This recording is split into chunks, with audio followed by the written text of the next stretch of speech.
James will be reviewing Hamlet's Mill, it looks Hamlet's like. Mill, yeah. I'll be previewing it, actually. Do you have anything to talk about? No, I'm weighing your tomatoes from yesterday. And oh, there we go. Yeah, lots of tomatoes. There are tomatoes, but you planted them and harvested them and got them to the point where they could be harvested. So what's in this little cup here? Cilantro. Okay, so it's going to be a tough sell, right? Yeah. Okay, with a little bit of beet dabbled in it? Yeah. There we go. Well, that was left in the machine. Oh, there we go. Okay. It's a funny sort of look. It looks almost attractive, but I know from that poisonous looking green that though it's not going to kill me, it's going to put me through some hard time. So excuse me for grimacing on camera, but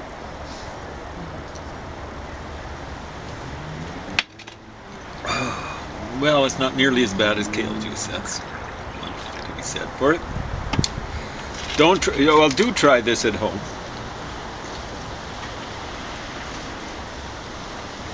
But don't expect it to be a very pleasant experience.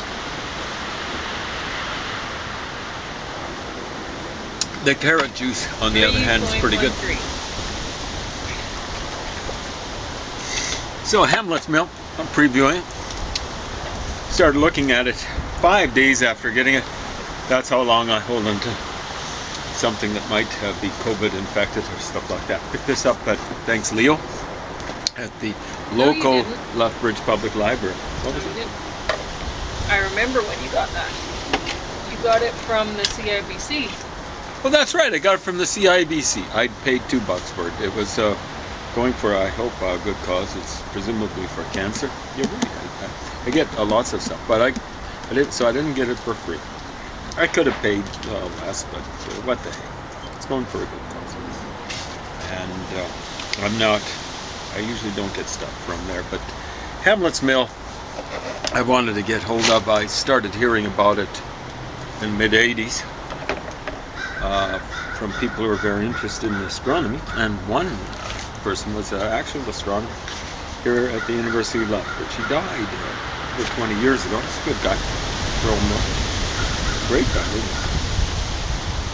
Anyway, subtitle, an essay investigating the origins of human knowledge and its transmission through myth. It's by Giorgio de Santillana and Herta Fondeche. Hope they're still alive, but if they are, they're probably pretty advanced in years. Here we've got I think you'd call that a planisphere or something like that. You got some of the constellations rather imaginatively illustrated. Maybe you can see that up close. I got that roughly into the lens of the camera. Imaginatively illustrated and things like that. See if I can make out a few of these. It looks like Eridanus there. Sagittarius. Well, there's Cancer. And that's fascinating. Anyway, that would be Cetus, the whale.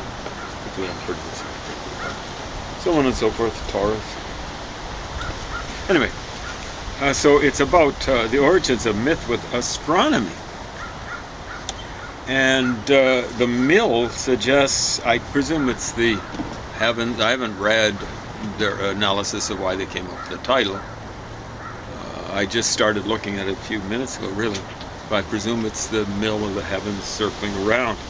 And I'm going, I don't think that's the origin of the great myths. I really don't. So let me see if I can find. Yeah. So Freyr in Norse mythology apparently was the lord of the mill. And here's something in here. See, all engulfing flames come out with Surt, S-U-R-T, the black. That would be an attribution of Surt, the black, who kills Freyr, the lord of the mill. Hold on a second. on a second. You know, like the mill, that's supposed to be the origin of myth. But this, it doesn't get bigger when it comes to myths in Norse mythology. Because what does this describe? It's a stage in Ragnarok. Nordic speculation down to Richard Wagner has dwelt with gloomy satisfaction on Ragnarok, the twilight of the gods, which will destroy the world, presumably the mill as well. There is the prediction in the Song of the Sibyl and also in Snorri's Gylfaginning, sorry if I'm mispronouncing it, when the great dog Garm barks in front of the Gnippa cave, when the Fenrir wolf breaks his fetters and comes from the mouth of the river, his jaws stretching from heaven to earth, he's rather oversized, and is joined by the Midgard serpent. Then Heimdall, I think he's the god of the Rainbow Bridge, will blow the Galar horn. Galar is probably the yelling horn or something like that, the sound of which reaches through all the worlds. The battle is on. But it is written that the forces of order will go down fighting to atone for the initial wrong done by the gods. The world will be lost, good and bad together. Nagelfar, and yeah, Nagel is nail, right?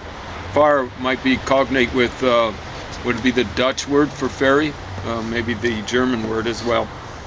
The ship of the dead, built with a nail pairing, see, Nagel, nail.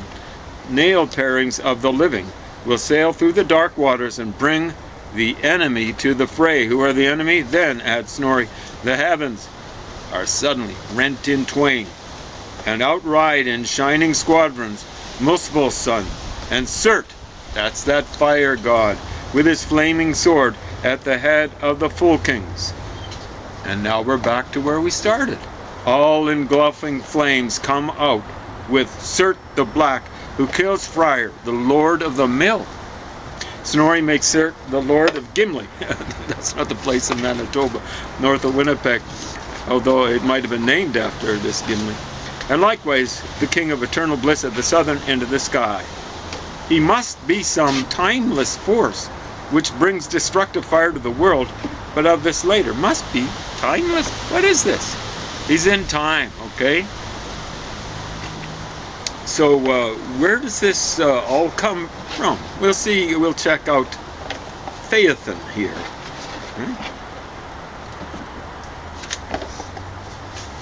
Phaethon. 250.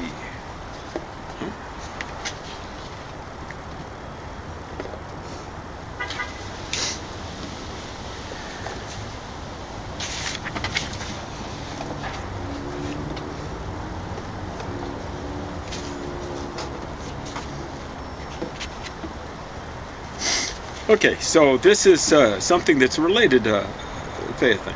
The North American version is broader. There'd be many versions, and they wouldn't necessarily all sound like the Phaethon myth. Phaethon comes from Greek myth. Because of the absence of chariots in pre-Columbian America, so Phaethon stole didn't steal the chariot of the sun, and he wasn't ready for prime time. Because of the absence of chariots in pre-Columbian America, the Phaethon figure the Bella Coola Indians, so those would be on the west coast of BC, British Columbia, that one's here in Canada, would come to visit his father's son by means of an arrow chain. So it's an arrow chain. Well, that's interesting. Wants to carry son's torches in his stead. Helios, or the sun, he's going with the Greek myth here, agrees, but he warns his son not to make mischief and burn people. In the morning, he says, I light one torch, slowly increasing their number until high noon. In the afternoon, I put them out again, little by little. Right? The sun is the order. It's kind of like a mill. Right? The next morning, Phaethon, so this is in inverted, it's in quotation marks. So it's not really Phaethon in the Bella Coola myth. They don't give the name, they should have. Climbing the path of the sun, not only kindled all the torches he had, he wasn't operating according to order, not like a mill.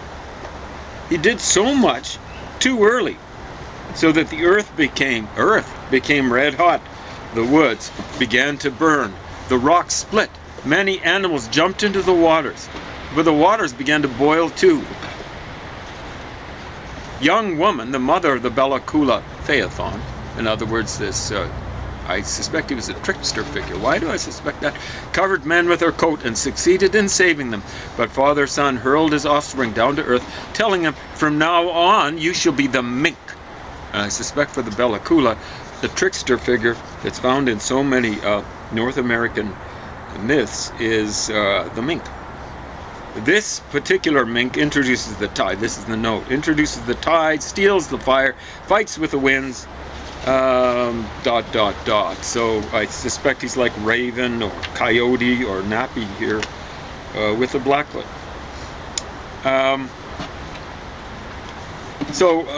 What is this all about? Well, you know, there's a dude publishing in 1950. He's doing research from 1940 to 1950. Who looked at the Phaethon myth and he said, you know, like, wow, this dude steals the chariot of the sun. He's got to be something like the morning star. And he figured, wow, I mean, it's awful the way it's described, you know, like in Ovid and things like that. The quotes here aren't that good, aren't that clear.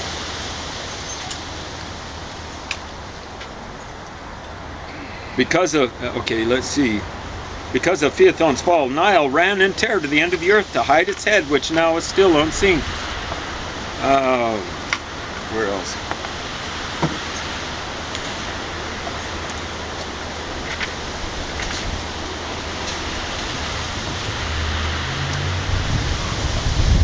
Yeah.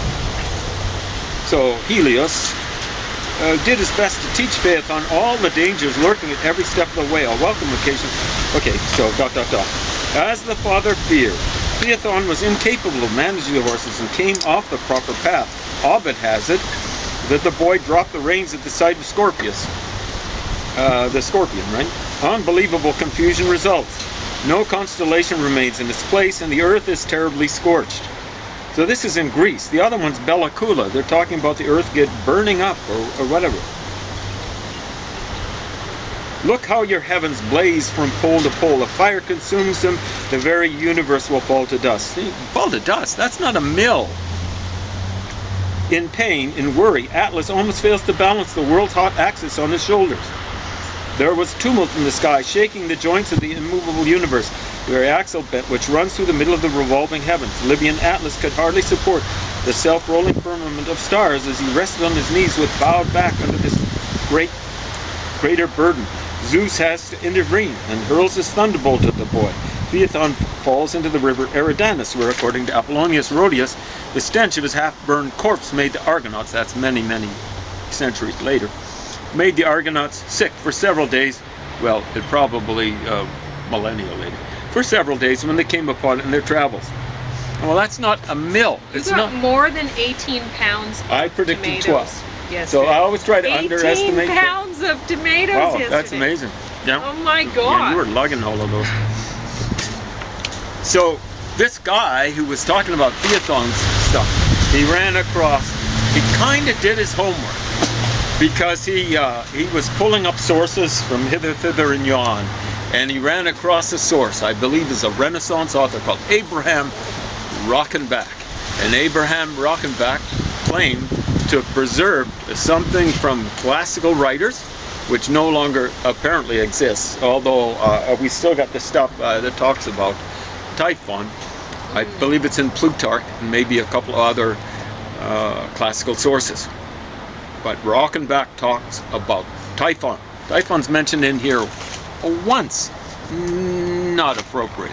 I think Seth, who's apparently was associated with the Greek Typhon.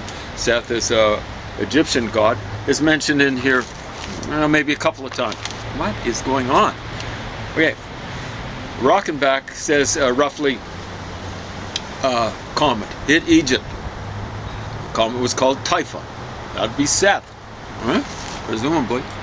And It was red in aspect, had a wrapped head, and it set the world on fire. And that a few more days of being subjected to the depredations of Typhon would have ended the world. Now maybe that's all just melodrama and stuff like that. What I'm looking for are commonalities. What's the thing that I'm going to be checking out? And actually have been checking out ever since I found out about that. The thing I'm looking for is the detail. And the detail is Typhon occurred in the sign of Capricorn. How many times is Capricorn mentioned in here? Once. Alan Starr's names is mentioned, it's in here at least once. Richard Allen, I think the name was. I don't think they delved enough into it. When you look under Capricorn, it gets interesting. They do mention Pan in here, and the Egyptian version of Pan. What is it? What does it say in Alan Starr name? Pan is bathing in beer in one little story. It's just a little thing, a little snippet mentioned Alan Starr. Bathing in beer. And I've been told, it might be true, that the ancient Egyptian beer was dark, brown in color. What's dark brown? It's a brown in color. What's dark? What is brown? It's dark red. If it's dark brown. Holy smokes! This is the Nile Delta, and yet we're told there's no sign of any of the plagues found in the Bible mentioned in any of the Egyptian sources. There's nothing that says that the Egyptians, if they'd seen the Nile flowing red or dark red or brown, that they would have thought it was blood. All it indicates is we're looking at two independent sources. So there you've got Pan. The Egyptians knew him better as Min-Hor, wallowing around in the Nile Delta, and it is beer. It's not water. Something strange going on here. When, apparently, according to at least one source that I've run across, did the Egyptians start worshipping Min-Hor at the end of the Old Kingdom? Off of my, because I keep getting that hair back in because it's on my hand. Min-Hor at the end of the Old Kingdoms, not at the beginning. Well, that's interesting. You see, like you've got the contendings of Horus and Seth. Hor is the son of Seth, or of Osiris. He was involved in some sort of personal disaster, divine disaster. Here, I will. Earlier than Hor, and then Hor gets involved with Seth. Who's Seth? You know, there's a picture of Seth in here. You ever seen the picture of Seth? And there's all sorts of conjecture. Seth is a funny-looking dude with funny-looking ears. And you look at most Egyptologists and they're going, holy smokes. It's a donkey or a mule or an ass or something like that. Not an ass like Jason Kennedy, okay? Or Justin Trudeau. Others go, oh, he's a pig. Pig might be closer. I'm going to go with the Dutch vark. V-A-R-K. I suspect it's Afrikaans. And Aard is earth. Earth pig. Aardvark. And of course, when I twigged on that, I was going, I'm willing to bet aardvarks were at one time indigenous to Egypt. They're no longer they're no longer. But yeah, apparently they were aardvarks. And wow, you know, like Seth, there was something that was called the bones of Seth in Egyptian mythology. What were they? Meteorites. Wow! We're getting back to the celestial thing, but meteorites, they're not part of a mill, really. They're not something that, you know, we do get meteor showers and stuff like that and so on and so forth. But Seth it's not part of a mill. It's not fun times, Seth and stuff like that.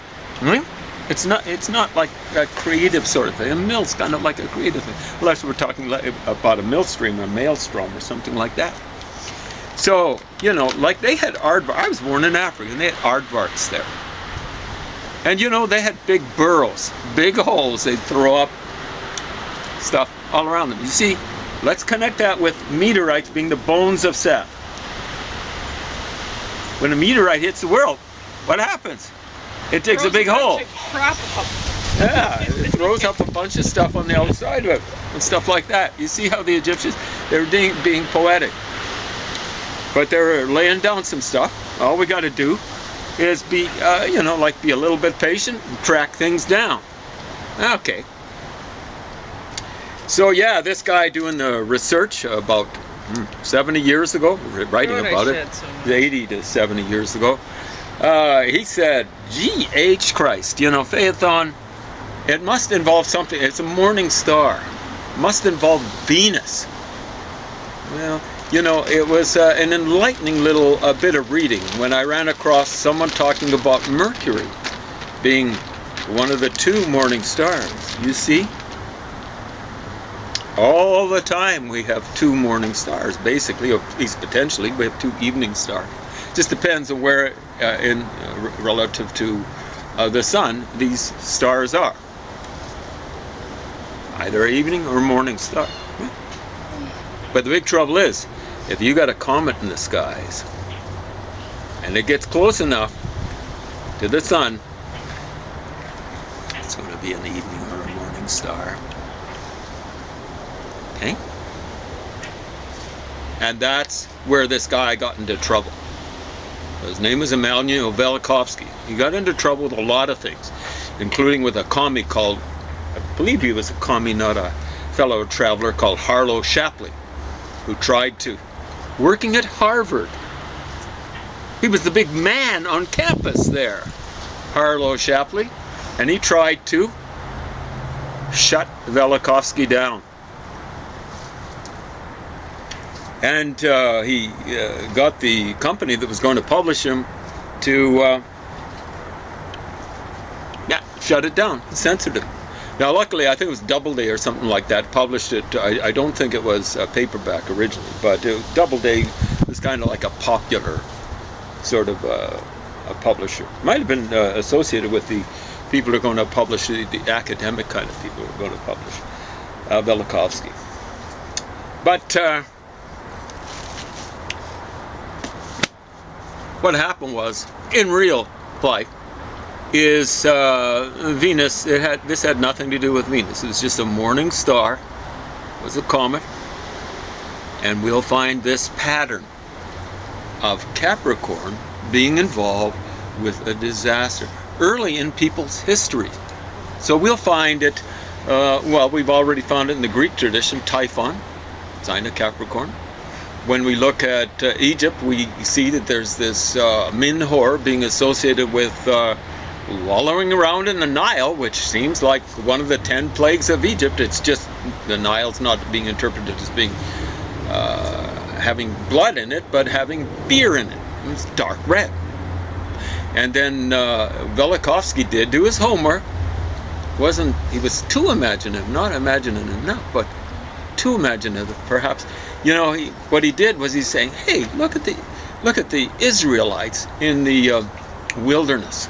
One of the first things they do once they escape the Egyptians from the Sea of Passage, according to the story, they want to send off a sacrifice to a god out in the wilderness. And it's not the God, it's not Jehovah, it's not Elohim.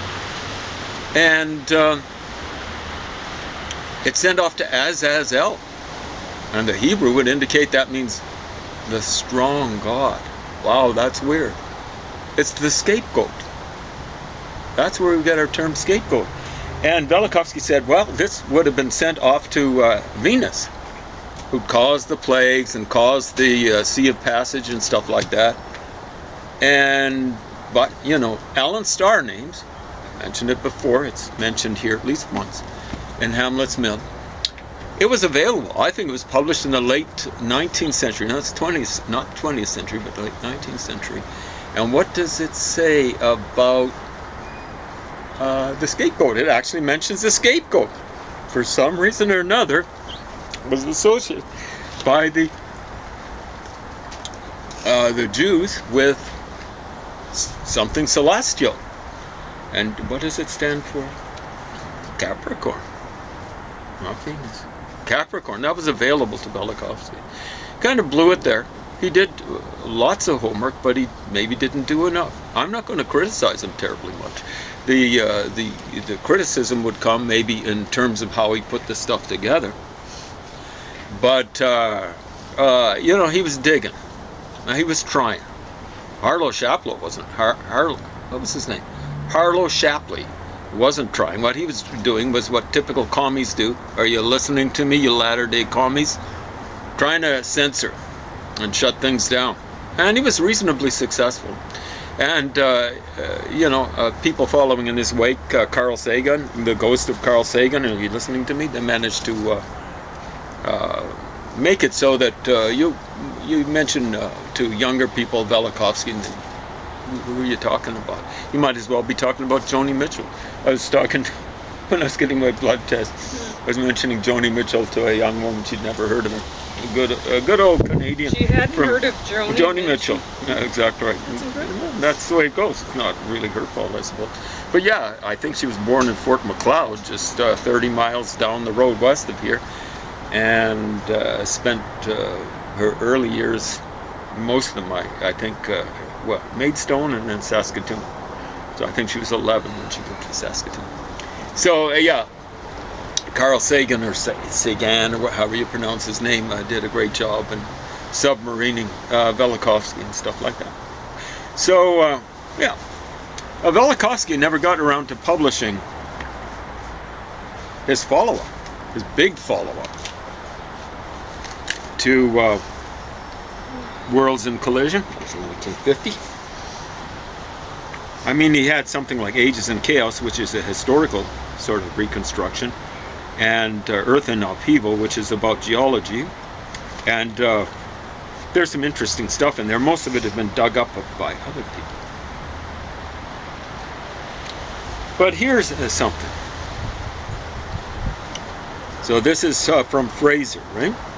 Now the deluge was caused by the male waters from the sky meeting the female waters which issued forth from the ground. The holes in the sky by which the upper waters escaped were made when stars were removed out of the constellation of the Pleiades. Stars, plural. And in order to stop this torrent of rain, the two holes had to be bunged up with a couple of stars bored from the constellation of the Bear. That is why the Bear runs after the Pleiades to this day. She wants her children back, but she will never get them till after the last day. Now, I can't explain much about that story about the stars being taken from the Great Bear and the Great Bear running after the Pleiades. The running after is more like the mill. But this ripping stars out of the Pleiades, that's not like this regular running mill or anything like that. And what I left out is who did the stuff, because now the deluge is caused by the male waters from the sky meeting the female waters which issued forth from the ground. I use the passive. The holes in the sky by which the upper waters escaped were made by God when he removed stars out of the constellation of the Pleiades. And in order to stop this torrent of rain, God had afterwards to bung up the two holes with a couple of stars bored from the constellation of the Bear. So I left the God out.